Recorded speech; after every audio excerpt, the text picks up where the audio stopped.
I was driving back from a long court session in the city when I saw the mess from the distance. My truck slowed to a crawl, tires crunching over loose gravel as I stared in disbelief. The old wooden bridge, the same bridge that had been on my family's land for 3 generations, was gone. Completely gone. All that remained were splintered planks scattered across the banks of the narrow river, some half submerged, some already drifting downstream. I jumped out of the truck and ran forward, boots sliding in the dirt. The bridge wasn't just a pathway, it was a symbol. It was built by my grandfather, repaired by my father, and restored under my watch. Even more important, it was registered as a historical structure and marked protected under federal preservation laws. And now, it was gone. A bright orange sign flapped in the wind nearby. On it, the HOA's logo, Lakeside Ridge Association, was plastered boldly with a smug note underneath. Unauthorized structure removed for community safety. LRA Compliance Division. My hand shook as I pulled out my phone. I took pictures from every angle, documented the damage, and tried to keep calm. They didn't just mess with a bridge, they messed with a federal judge, and they had no idea. But I wasn't going to reveal my card yet. I had a plan. One that would make them wish they never touched that bridge. As I stood there, the river rushing behind me, a familiar voice called from behind. "Hey, Judge, you all right?" It was Martin, my ranch hand and longtime friend. He'd seen it too. "Who did this?" he asked, glancing at the mess. "Looks like a tornado hit it." "The HOA," I said coldly. Martin's eyes widened. "The same HOA that told you last month they had no interest in your land?" I nodded. "And now this. But they don't know who they're dealing with." I didn't mean that in a prideful way. I meant it literally. They didn't know. They thought I was just another rancher out here in the outskirts, someone with cattle and dirt under their fingernails, not someone who sat in a federal court in a black robe and had contacts in every corner of the justice system. But I wasn't going to pull rank yet, not until it hurt. Earlier that week, I'd already sensed something was off. A few strangers had been walking the boundary of my land, some in polos and khakis, clipboards in hand. I thought maybe they were surveyors, maybe developers, but I'd brushed it off. Now I knew better. Martin helped me gather the loose boards. We didn't talk much. The silence between us was heavy.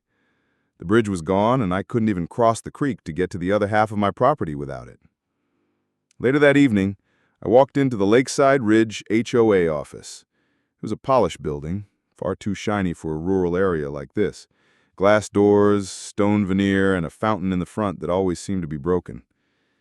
Inside, the receptionist gave me a bored look. "Can I help you?" "I'm here to speak to whoever authorized the removal of the bridge on my ranch," I said. She blinked slowly. "And you are?" "Judge Carter," I replied. Still no reaction. She tapped something on her screen. "You're not listed as a member of the HOA, sir?" "I know. I never joined, and my land isn't part of this subdivision. That bridge wasn't on HOA property."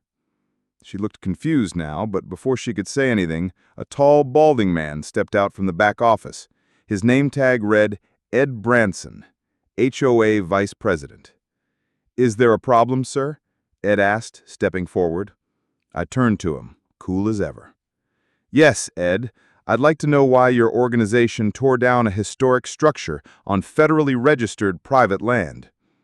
He gave a short laugh. "That rickety thing? It was a danger. We received complaints from homeowners about the appearance, said it looked unsafe. Our compliance team took initiative." "Did you file a complaint with the county? With the state? With the Federal Preservation Office?" I asked. Ed shrugged. "Didn't think it was necessary. Thought we were doing the area a favor." "You weren't," I said flatly, "and you just made a massive legal mistake." He scoffed. "Look, if it's about some permit, I'm sure we can work it out. But frankly, judge or not, if you're in our community—" "I'm not." I cut him off. "My ranch sits outside your jurisdiction, always has, always will." The receptionist looked up, eyes wide now. She was beginning to understand, but Ed was too arrogant to notice. He smiled smugly and crossed his arms. Well, maybe it's time your property became part of the community. I stared at him. So that was it. This wasn't about the bridge. It was about power, expansion, control. They wanted to absorb my land into their HOA to boost their profile and increase fees. He thought this was a game, but I had an entire playbook they never read. That night, I called my contact at the U.S. Department of the Interior. The bridge had been on the protected registry for over 20 years. There were records, inspections, reports, even a local article in the 90s about its heritage. They'd torn down a federally protected landmark without notice, without paperwork, and on land that didn't belong to them. That was a federal offense. The wheels were now in motion, but I still didn't show my hand to Ed or the HOA. The next day, I parked my truck at the edge of the property, right where the bridge used to stand. I started putting up caution tape and signs that read, "Crime scene, federal property." Martin came up behind me, laughing under his breath. "You're serious about this?" As a heart attack. We spent the rest of the day setting up trail cams, motion detectors, and signs, not to catch vandals, but to build evidence. Because I knew Ed wasn't done, and I was right. 2 days later, at around midnight, I was reviewing case files in my home office when I got a notification on my phone. One of the trail cams had triggered. Someone was on my land. I opened the app and watched in real time as 3 men in dark clothes tiptoed across the creek bed, flashlights low. They were looking at the new signs. One of them kicked one over. Another started taking pictures. They were gathering proof to claim the land was public or abandoned. I dialed Martin. "Get over here. We've got trespassers." We rode out in my ATV with the lights off, coasting silently through the trees. The night was cold, the air sharp, and the only sound was the crunch of leaves under our tires. When we crept close, I spotted them. 2 of the men were scribbling notes, the other was placing flags along the ground. They were trying to map my land.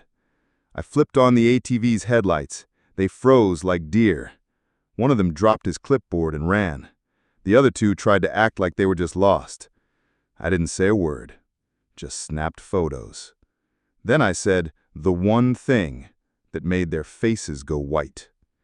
"You're trespassing on federally protected property." They stammered, fumbled with excuses, and then ran. Martin chuckled. They picked the wrong ranch.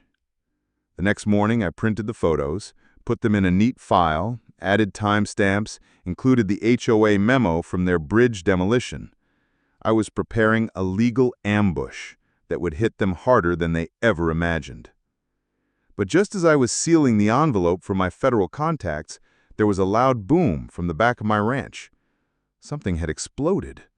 Smoke started rising. Martin burst into my office, pale. "They blew up your shed!" I jumped to my feet and grabbed my boots. And that's when I realized this wasn't just a land dispute. This was war. By the time I reached the back of the ranch, the flames were already dancing high into the night sky. The old wooden shed, nothing fancy, just a place I kept spare tools, fencing wire, and feed, was completely engulfed. The smoke was thick and bitter, and the scent of burning chemicals hung in the air. Martin ran ahead of me with a fire extinguisher, but it was useless. The shed was gone. I grabbed the hose by the barn, but even as we sprayed water toward the blaze, we both knew it was too late. Someone had blown it up, not knocked it down, burned it down by accident, blown it up. There were scorch marks in the dirt and a shattered metal gas can lying yards away. Whoever did this had used fuel, maybe fireworks, or even worse, and they wanted to send a message. But the only thing they'd managed to do was pour gasoline on a legal wildfire they couldn't control. I didn't sleep that night. Instead, I stayed up and reviewed all the camera footage from the day before. And there it was, clear as day. One of the same guys who trespassed on my property earlier that week was captured again sneaking toward the shed after sunset. A few minutes later, a bright flash lit up the entire screen. The explosion. I backed it up, screen recorded everything, and emailed it to both my lawyer and a close friend at the U.S. Marshal's office. I knew better to handle this alone because now this was arson on federal property. That was no longer just an HOA issue. It was a criminal investigation. The next morning, I filed a full report with the sheriff's department. The deputy who came out, young guy named Rob, looked like he wasn't sure what to make of the whole thing until I showed him my credentials. He blinked. "You're a federal judge?" I nodded. That shed wasn't just sitting on my land. It was sitting on the same parcel listed in the National Historical Registry, and they tore down the bridge to get to it. Rob scratched his head and radioed his supervisor. By noon, my ranch was crawling with state police. The bomb squad came out to confirm what I already knew. It had been intentional. I didn't need to say a word to the press. The story was writing itself. Still, I hadn't heard a word from the HOA. Not a phone call, not a letter, nothing. It was the calm before the storm. A few days passed. The ashes of the shed were still fresh, but I was rebuilding, with cameras installed at every angle of the ranch now. I wasn't taking any chances. Martin had gone into town for supplies when I got a knock at the door. It was a man in a dark gray suit, clipboard in hand. "Good morning. You must be Mr. Carter." I stepped onto the porch. "That's Judge Carter to you." He smiled, not fazed. "I'm from the Lakeside Ridge Association. I was sent to formally introduce a zoning proposal." I crossed my arms. "You came to my private property to introduce what?" He flipped a page. "The HOA is expanding as part of the new residential plan. We are seeking to include surrounding lands into the zoning district. This includes your ranch." I laughed loud, the kind of laugh that makes the other person shift uncomfortably. "You blew up my shed. You tore down a protected bridge. You trespassed at night. And now you're here asking me to join your little community?"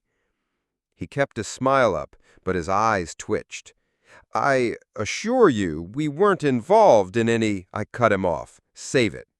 You can tell your boss that if one more footsteps on my land, I'll drag your entire board into federal court." His smile vanished. "We were hoping to avoid legal action." "Too late," I said, and shut the door in his face. I watched through the window as he stood there a moment longer, then turned and walked back down the driveway. That same afternoon, Ed Branson, the smug vice president, finally reached out. I received an email, formal and full of legal jargon, but I knew what it really was, a weak attempt to cover their tracks. It read, "Due to recent misunderstandings between our compliance division and local residents, we are offering a community-wide meeting to resolve any disputes in a civil and neighborly fashion." I didn't respond. Instead, I forwarded it to the U.S. Attorney's Office, along with my case file. Let them dig into it now. But then came the unexpected move. 2 nights later, while reviewing court dockets on my laptop, my internet cut out. I figured it was a storm rolling in, but when I checked my phone's hotspot, it worked fine. Curious, I walked outside. That's when I saw it. A crew of workers, all in yellow vests, standing by the ranch's telephone pole. They were lowering what looked like a booster box into the back of a truck. I ran down the hill. "Hey, what are you doing?" One guy, clearly the lead, looked up. "Oh, we're here from Ridgeham, the HOA's service provider, just pulling out equipment." I frowned. "That booster was installed by my provider, not Ridgeham." He blinked. "We were told this was part of the HOA's extended coverage zone." I showed him my parcel ID and the land boundary map on my phone. "This isn't HOA property, and this equipment isn't yours. You're stealing it." He turned pale.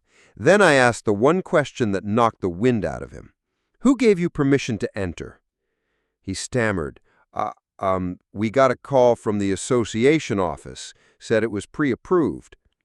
I pulled out my phone and began filming. "You just admitted to removing private property based on an order from someone who didn't own it. That's theft." He tried to wave it off, said it was a misunderstanding, then climbed into the truck and left with his crew. But the damage had already been done. They were trying to push me off my land, not just physically, but now digitally. They wanted control over every inch of the property, water, land, communication, and I wasn't about to let it happen. The next morning, I filed another complaint. This time, I attached the video, the witness statement, the HOA's false zoning proposal, the map of the property, the photos of the trespassers. It was becoming a case study in HOA overreach. And yet, the very next day, Martin returned from town with a letter. "Judge, you better look at this." I opened the envelope.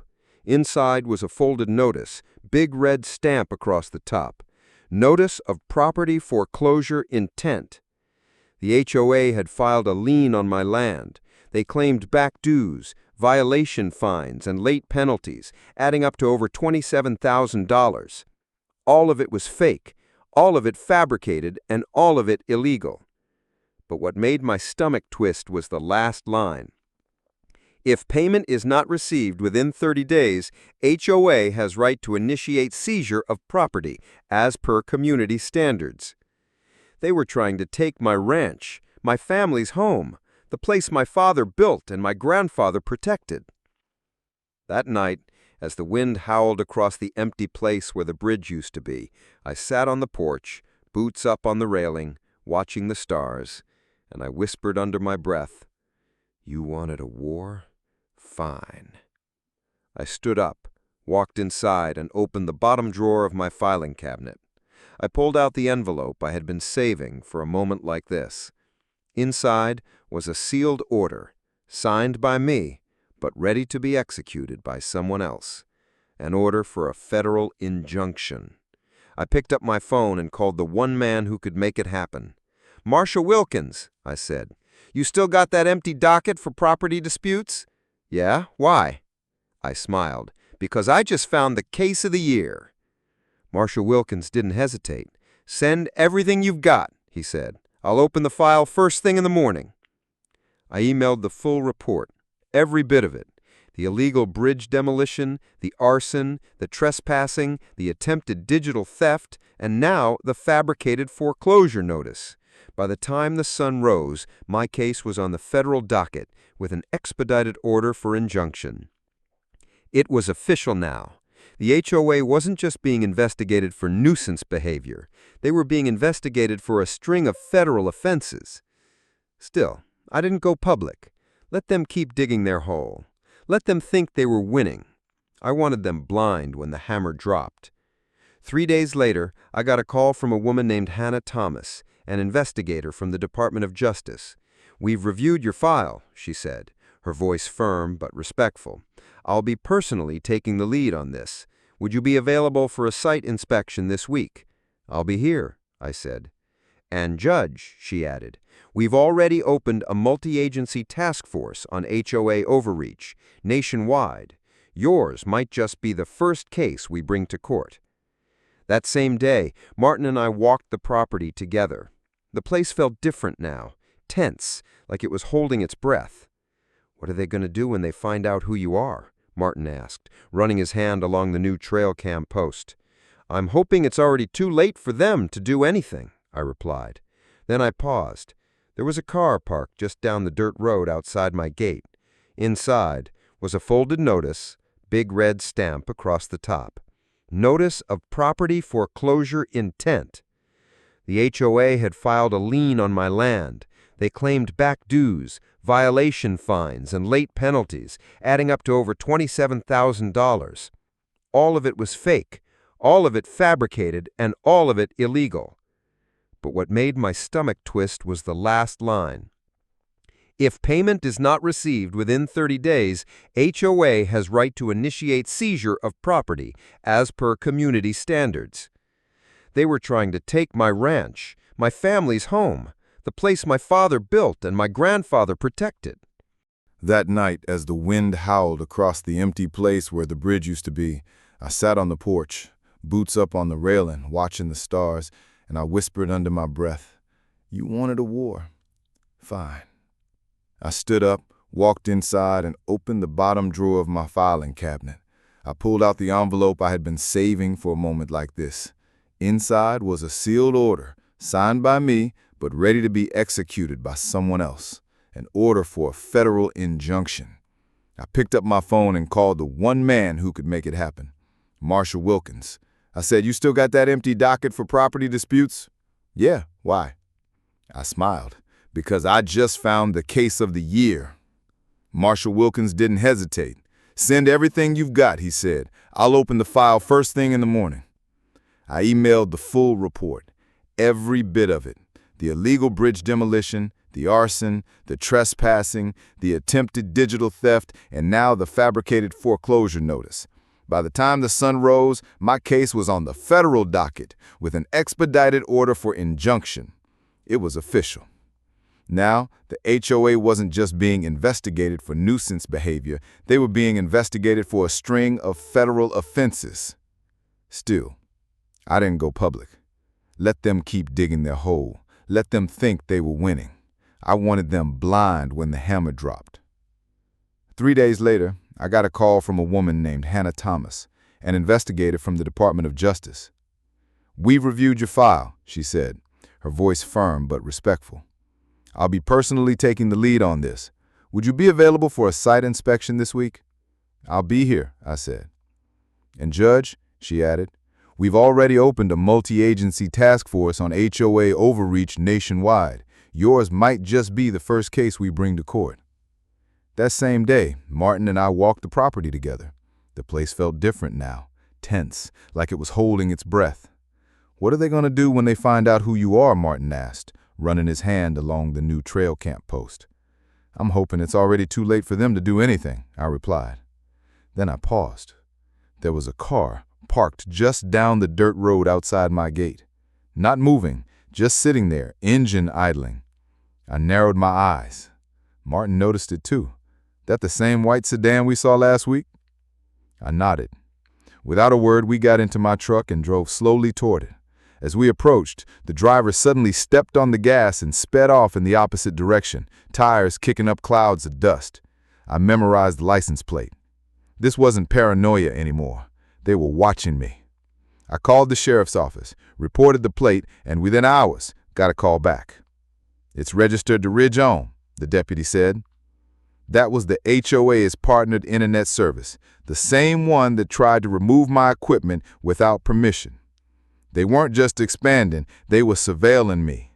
And for the first time since this all started, I felt something cold and ugly creeping in. They were scared, but scared people don't always act smart. Sometimes they act desperate. A few days later, I got a visit. Not from a marshal, not from law enforcement, but from an HOA board member I'd never seen before. Older man, heavy set, graying at the temples. He didn't come in a Ridge Home truck. He didn't wear a suit. He came in an old pickup, alone. I met him at the gate. He didn't speak right away, just looked over my land, hands in his jacket, pockets. "I tried to stop this," he said finally. "Too late," I replied. "I told Ed this wasn't right, that tearing down that bridge would wake a sleeping bear." I didn't say anything. "He didn't know," the man added, now looking at me. "Didn't know who you were." I crossed my arms. "And you think that makes it better?" "No," he said softly, "just makes it stupider." He pulled a folded envelope from his pocket and handed it to me. He asked me to deliver this. I opened it. Inside was a check, $5,000, a settlement offer, handwritten on a piece of HOA stationery. I laughed. $5,000 for a bridge protected by federal law, the memory of 3 generations, a torched shed, and a fake foreclosure notice. He looked embarrassed. I told him it wouldn't work. "You were right," he nodded once, turned and walked back to his truck without another word. The next morning, federal investigators arrived. 3 black USVs pulled into my drive. Hannah Thomas stepped out first, her badge clipped to a belt. "Judge Carter," she greeted me. "We're here to do a full walkthrough and gather physical evidence." For the next 6 hours, I gave them a tour of the land, starting at the destroyed bridge site, the charred remains of the shed, the boundary markers, the telecom box, and the signs the HOA had knocked over. They photographed, measured, and logged everything. When we reached the far end of the property, Hannah knelt beside one of the removed telecom poles and pointed at the base. "Looks like they didn't just unplug the equipment," she said. "They drilled into the ground. That's tampering with private infrastructure." She looked up at me. "They're done." I didn't smile. I just nodded because I knew what was coming next. But then, like clockwork, the HOA made their biggest mistake yet. That evening, as I walked out to the barn to lock up, I noticed my cattle weren't where they usually were. I looked out across the pasture and my heart stopped. The back gate of the north pasture was open, wide open. That gate led straight to the old gravel road that wound toward the forest and highway. Martin came running. "They're gone! The herd's out!" We jumped into the truck and drove for miles, light sweeping across the trees and pastures, trying to track them down. We found them, thankfully, most of them anyway, milling near the edge of the woods, confused and restless. We rounded them up slowly, taking nearly 2 hours to bring them back. And when we returned to the gate, I saw it. The chain had been cut. Someone had intentionally released my cattle. It wasn't just property damage now. They were threatening lives, mine, Martin's, the animals. This was no longer HOA foolishness. This was personal. I filed another report. I called Hannah and I placed a federal alert for property sabotage. But deep down, I knew they wouldn't stop until they were stopped. I stood in the middle of the ranch that night, looking out over the dark horizon, the air still buzzing with heat from the day, and I made the final decision. No more defense, no more waiting. It was time to take this fight to them. Court, cameras, and everything in between. They tried to bury me in paperwork and liens, but they forgot I was the one who wrote the rules, and the gavel was about to drop. Spin it, Your Honor. While we understand the emotions involved, we believe this is a miscommunication. The association had reason to believe Mr. Carter's land was under expansion jurisdiction. A clerical error on an outdated map was to blame. Janet Miller arched an eyebrow. A clerical error that led to an explosive incident and a fraudulent lien? There was no good answer to that. The defense stumbled through another 10 minutes before the judge raised her hand. "I've heard enough for today," she said firmly. "Based on evidence provided, this court grants an immediate injunction against the Lakeside Ridge HOA, effective immediately. You are to cease all actions involving Mr. Carter's property, including financial claims, digital access, and physical trespass. Any further contact will be considered a direct violation of federal order." Ed's smirk cracked. Reporters scrambled to get quotes. Homeowners murmured. But I just stood up, nodded at the judge, and walked out quietly. That was just the beginning. By the next day, my story hit the news. HOA faces federal lawsuit from judge over destroyed bridge, fraud, arson. People from all over the country started sharing their own HOA horror stories. Homeowners emailed me, veterans, elderly widows, single parents. They've been harassed, fined, even threatened with foreclosure over flowers, flags, fences, and garden beds. My lawsuit became the rallying point. But while the country watched, the HOA fought back in silence. 2 nights later, Martin and I were repairing a busted gate hinge near the northern boundary when we heard tires rolling slow over gravel. A black SUV came into view. No plates. It didn't belong to law enforcement. It stopped just outside the fence line. Martin reached for the rifle in the tool rack. I held out a hand. Not yet. The driver's window rolled down, and a man leaned out, maybe mid-40s, clean-shaven, well-dressed, but with a stare that didn't match his polished look. "You're making a lot of noise for someone who lives so quiet," he said. I stepped forward. "Who are you?" He smiled faintly. "A friend of the association. Thought you might want to talk off the record." Martin stood next to me now. "You threatening the judge?" The man chuckled. "I'm just saying it'd be better for everyone if this whole thing went away. People don't like mess." I took one slow step closer to the fence. "Let me tell you something, friend. I was trained to spot liars, trained to dissect testimony, and trained to read people's faces when they try to hide fear. You're afraid right now, and you should be." The man's smile faded. He said nothing else, just rolled up the window and drove away. That night I filed a formal report with Hannah and the task force. We weren't dealing with just HOA board members anymore. They had outside help, possibly private contractors, maybe even someone connected to a larger real estate development group. I knew there were vultures looking to turn land like mine into subdivisions, but they were going to have to get past me first, and that wasn't going to happen. The next morning, I hosted a press conference, not to grandstand, not to play politics, but just to tell the truth. Standing in front of the scorched remains of the shed, I looked into the cameras and spoke calmly. This isn't just about my bridge or my land. This is about how unchecked power corrupts small systems meant to serve people. The HOA in my area destroyed history, broke laws, and committed crimes because they believed no one would stop them. They thought no one could, but someone did. By the next day, HOA leadership started resigning. First the treasurer, then the secretary, then 2 board members. All of them stepped down quietly. No statements, no emails, just gone. Only Ed Branson remained, and I knew why. Because Ed wasn't just the head of the HOA, he was also tied to a real estate company looking to develop the surrounding lands. The whole takeover of my property, it was part of a larger plan to turn this area into a modern, smart community. That's why they wanted my bridge going, why they tried to control my internet, why they filed the lien, why they cut the gate. It was all about the land. But Ed had pushed too far too fast, and now his name was on the federal subpoena. Still, I didn't celebrate yet, because I hadn't gotten my bridge back, and without that bridge, the land didn't feel whole. So I made a decision.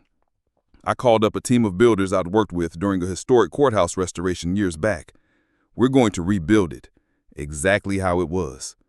They agreed, but halfway through laying the foundation logs, we discovered something buried under the old bridge site. A rusted metal box, sealed shut, buried deep beneath where the support beam had stood. Inside, blueprints from 1947, signed by my grandfather. To my sons and grandsons, may this bridge always keep our family connected, no matter what storms try to tear it down. I stood there in silence. Martin put a hand on my shoulder. And for the first time in a long while, I let a tear fall. Not for the destruction, but for the legacy. Because no matter what they tore down, they could never destroy that. Construction began before sunrise every morning.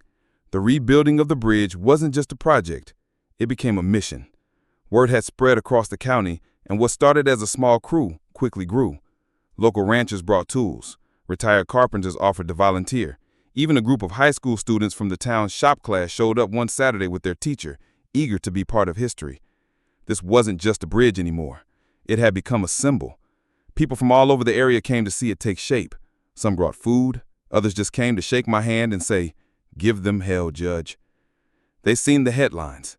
They seen the corruption, and now they wanted justice, not just for me, but for everyone who'd ever been bullied by a homeowners association with too much power and too little accountability. By week 2, the frame was up. We used the same style wood, same design as the original. Every plank, every nail was placed with care. We even carved my grandfather's note into a bronze plaque and set it at the center of the new handrail. To my sons and grandsons, may this bridge always keep our family connected, no matter what storms try to tear it down. But while the community came together, the pressure behind the scenes was building. The Department of Justice had officially launched a multi-state investigation into HOAs. Mine was the catalyst. Cases from Arizona, Georgia, Texas, and Florida began flooding in, people sharing similar stories of abuse and unlawful property grabs. And as the news tightened around Ed Branson's neck, he finally made his move. Late one night, I was in the barn repairing a busted gate hinge when Martin burst in, out of breath. "You need to come outside, now." We ran out to the ridge where the bridge was nearly finished, and my heart sank. 3 large construction machines, graders, bulldozers, sat idling just yards from the build site. Their floodlights illuminated the bridge, casting long shadows across the creek behind them. Behind them stood Ed. No hard hat, no shame, just that same cocky smirk. I marched up, fury boiling beneath the surface. "You got 5 seconds to get those machines off my land." Ed raised the walkie to his lips. "Don't move," he told the driver. Then he turned to me. "You built without a permit. It's a safety hazard. I have every right." "You have no rights here," I snapped. "That land doesn't belong to your HOA." Ed held out a folder. "We refiled our district maps. Your land was mistakenly omitted from our development zone, but it's been corrected. We filed it with the county this morning." I snatched the folder from his hand and flipped through it. Just as I expected, fake survey documents, backdated paperwork, signatures I knew weren't legit. "You just committed forgery," I said coldly. Ed shrugged. We'll see what the county says. The board already approved it. Martin stepped between us, fists clenched. You better leave before someone gets hurt. Ed didn't flinch. He looked around at the bridge, the volunteers, the reporters who had started to gathering again by the fence. You're not going to win, he said, turning to me.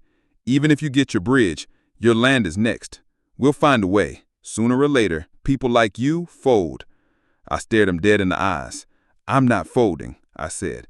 I'm setting the table. Just then, headlights swept across the road. 2 black SUVs pulled up fast.